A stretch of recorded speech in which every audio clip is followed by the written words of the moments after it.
E continuando com outro informe, não muito tempo passado, nós informamos aos televidentes que vários grupos de carnaval anunciaram que não volve outro ano. Não reúne e como grupo não uni a concluir que não problema em verdade está similar. Não quer seguir trabalhando com a fundação encarregada para organizar carnaval. Den hora na dia tarde, o presidente de SAC recebeu a carta oficial com a petição do grupo não uni para retiro imediato de inteira diretiva de SAC.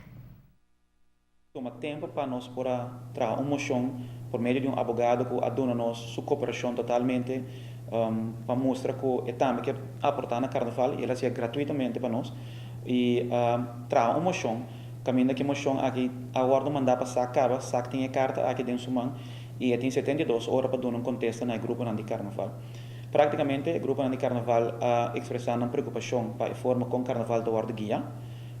Também para a intransparência que tem dentro do booking de organização de carnaval e também que o grupo não nenhum membro de organização de carnaval e tem caso a mostra que praticamente não quer mirar full cambio da estrutura que o SAC tem atualmente e dá uma participação real no grupo de carnaval.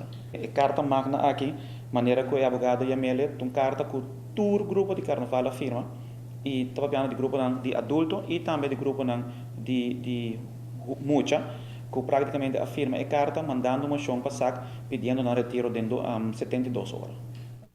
O grupo não unido consiste de Champagne, Royal, Dushi, Pleasers and Teasers, Excellence, Majestic, OPC, Los Lagabay, Don't Flip, Little Groovers, Whiskets, Jolly Kids, Centro de Barrio Norte e Loco Loco.